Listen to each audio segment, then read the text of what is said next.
Hey everyone, welcome to the channel. All things Middle-earth here with a video talking about the newest Lord of the Rings game set to release 1 week from tomorrow on October 24th, The Return to Moria. Now, I have not been this excited for a game release in a long time. It combines a lot of things that I enjoy into one package. I'm very, very excited for that. I want to share some details with you guys on what you can expect before it's released, because a lot of people I talk to haven't heard about it, or maybe have heard just a mention of the game coming out, but don't really know what to expect at all. So I'm going to cover all the basic details in this video. I'm also very happy to announce I'll be getting some exclusive access to this game before it's released. So I'll be playing this game before, during, and after launch, pretty much nonstop, and covering it on the channel in live streams and in videos. So make sure you're subscribed so you don't miss out on any of that.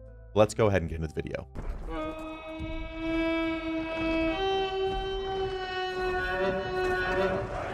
Now, first things first, I want to talk about the platforms this game is available on so you can know whether or not you'll be able to try it when it comes out. It's going to be available on the Epic Games Store first on October 24th, then the PlayStation 5 on December 5th, and it will be available on the Xbox Series X and S as well, but the date has not been confirmed for that, so I think people are expecting early 2024 for the Xbox, but if you've got a newer gen console or a PC, you should be able to try this game. Now, I will note on the PC side of things, they have not yet released the system requirements, so I'm not sure how demanding this game will be.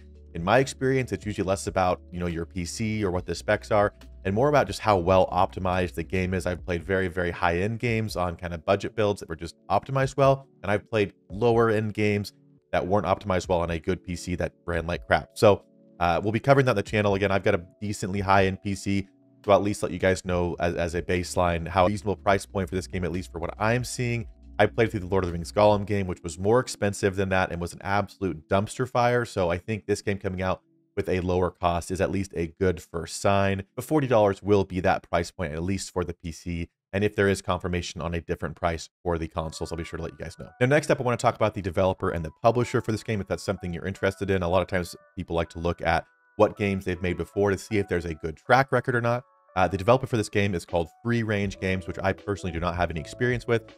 Their little statement here says, "We fully develop our own games, like with the Lord of the Rings Return to Moria. We oftentimes work as an external developer on other folks' games." So they have some games where it says they're the full developer, and others where it says they are an external developer, like in this game here, and this one, the Oddworld Soulstorm. So I'm not familiar with them. If you are familiar or have played this game, let me know what you guys think down below, or if you're excited to hear this developer's name or not.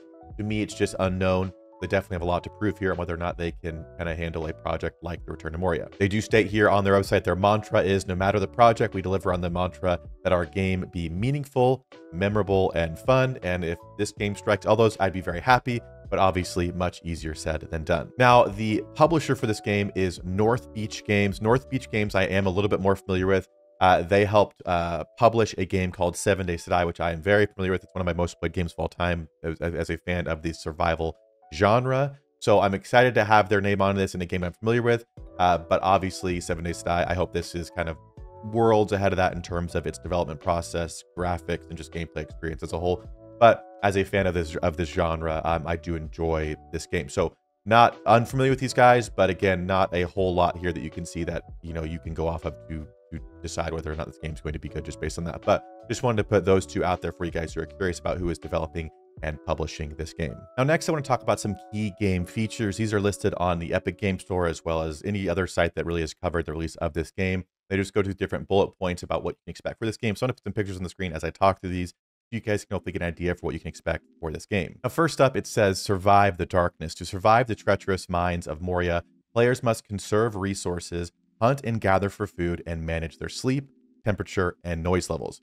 Utilize dynamic light systems for safety and to blaze a path further into the darkness. Battle unspeakable evils and survive hordes of monstrous orcs in visceral combat while uncovering the secret of the shadow that looms within the mountain." Now, I will say, if you've played survival games, none of this sounds really crazy to me. Just your typical day-night cycle, food, water, sleep, those things you have to manage while playing and trying to survive in the game. I am curious. I do mention, I'm just pulling one word here, so don't, think this is going to be the case for sure. But it does mention when talking about the combat that there's going to be survive hordes of monstrous orcs. And one of the aspects in 7 Days to Die that I really, really enjoyed was there was a timer, and every time you got to the 7th day, your base would be attacked by a horde, in this case of zombies. So I'm not specifically saying there is going to be a horde mechanic like that, although this game is published by North Beach Games, who did work on 7 Days to Die as well. So I'm curious what the extent of that will be. But again, that's just what they mentioned about the kind of battle aspect of the game, in addition to those other kind of typical survival elements. The next point talks about base building. It says, find solace from the darkness, reveal and clear new locations to create architecture on a grand scale. Get creative and construct bases from scratch or build upon the existing environment. Be aware of the evils which seek to destroy dwarven progress. Now, I'm very excited for the kind of base building aspect of this game. And again, when we talk about hordes of orcs, part of me thinks there will need to be some amount of structural integrity to your bases. So it's not just throwing random blocks up. You can think kind of through how your base is going to be defendable against these hordes of orcs. But I like that you can either go from scratch and just, find a blank canvas type of area and build your own base, or you can find different things in the mountain that are already there, old dwarven structures, and kind of rebuild them and bring some of their former glory back, which I think sounds very, very exciting. So I'm very excited to try the base building. And again, I'm hoping that there is a good mechanic that has to do with these hordes of orcs. So it's not just building for the sake of building, but you actually make it structurally sound, and use your bases to kind of keep yourself safe, not just kind of a false sense of security that doesn't matter. So I'm hoping that the base building actually has a purpose and is not just kind of to store your stuff. The next one says rebuild and reshape Moria. Now, I've already talked about this a little bit, so we'll go through this quickly, but it says restore the long lost ancient kingdom of Khazad-dûm to its former glory, recovering dwarven landmarks as the story progresses, resurrect old mines and refine their forges to yield their untouched resources. Now, again, I mentioned with base building, how we can kind of use old dwarven things to, build our own bases on top of them or whatever it is. And in addition to that, we'll be able to find old mines and forges and again, just mine for treasure and find things, which I think sounds very, very fun. The next point says explore.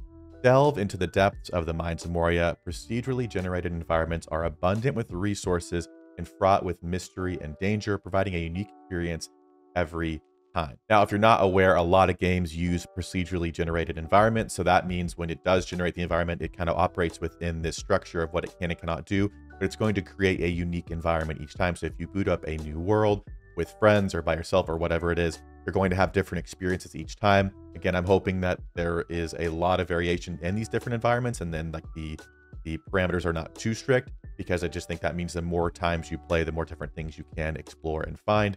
But it does sound like the opportunity is there for the exploration to be very, very fun if they are different each time. And the next point says cooperative multiplayer. Adventure alone or band together with friends in online cooperative multiplayer with up to 8 players. Now, like I said, this game will be released on the new gen consoles as well as on PC.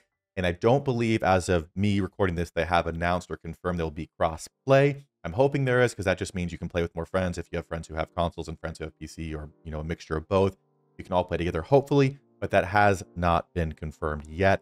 So stay tuned. Again, if I hear anything on that, I'll be sure to update and put a comment down below or something like that to make sure you guys can know if there is confirmed crossplay. Now, there are a few more points they talk about here, like crafting, uncovering magic artifacts, mining ore and jewels, as well as the comprehensive dwarf builder. These are things that I want to kind of hold off for now, just for the sake of time, as well as accuracy.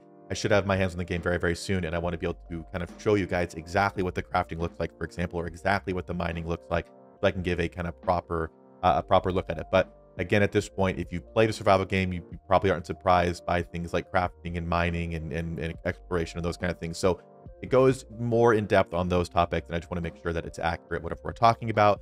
So make sure you guys stay tuned on the channel. I'll be covering this game in as much detail as humanly possible. Feel free to hop into live streams we're doing and ask questions, and I'll try and cover those things as best as I can. But that'll do it from this video, and as always, I'll see you guys in the next one.